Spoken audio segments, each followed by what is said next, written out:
একই দিনে একই সময়ে একসঙ্গে খেলতে নেমেছে ৩৬টি দল। গ্রুপ পর্বে সব আশঙ্কা কাটিয়ে নক আউটে গিয়েছে Manchester City, Real Madrid, Bayern মিউনিখের মতো বড় দলগুলো। সরাসরি শেষ ১৬য় পৌঁছেছে লিভারপুল, বার্সেলোনা, অ্যাটলেটিকো মাদ্রিদের মতো ক্লাবগুলো। আগামী পর্বে কার বিরুদ্ধে কে খেলবে সেটা নির্ধারিত হবে ৩১ জানুয়ারি ড্র এর পরেই। তবে পয়েন্ট টেবিলের অবস্থান অনুযায়ী সম্ভাব্য প্রতিপক্ষ কে হতে পারে সেটা কিছুটা অনুমান করা যাচ্ছে। আসুন বিশদে জেনে নিই এই বিষয়ে। প্রথমে আসছে পয়েন্ট টেবিল। গ্রুপ পর্বের খেলা শেষ হবার পর ২১ পয়েন্ট নিয়ে শীর্ষে লিভারপুল, ১৯ পয়েন্ট নিয়ে দ্বিতীয় স্থানে রয়েছে বার্সেলোনা। সমান পয়েন্ট হলেও গোল পার্থক্যে পিছিয়ে থাকায় ৩ নম্বরে আছে আর্সেনাল এবং ৪-এ ইন্টার মিলান।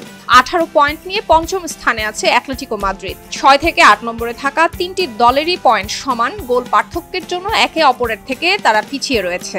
১৬ পয়েন্ট নিয়ে ৬-এ বেয়ার লেভারকুসেন, ৭-এ লিলি এবং ৮-এ অ্যাস্টন ভিলা। এই ৮টি দল সরাসরি কোয়ার্টার ফাইনালে পৌঁছে গিয়েছে।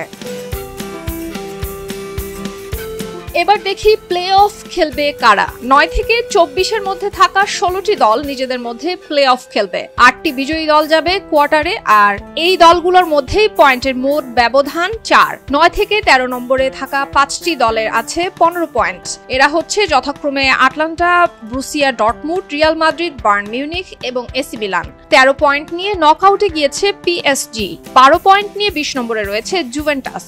শেষ ম্যাচ জিতে ১১ পয়েন্ট নিয়ে ২২ নম্বর স্থানে নক আউটে পৌঁছেছে ম্যানচেস্টার সিটি।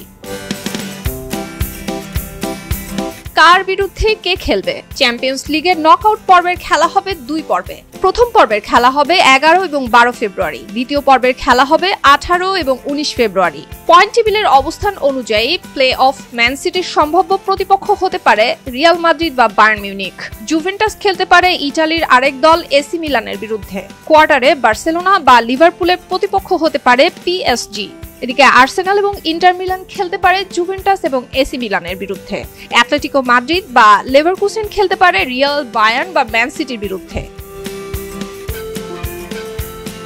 তবে এবারের ড্রটা কিছুটা হলেও কঠিন, আগে থেকে বুঝতে বেশ বেগ পেতে হবে।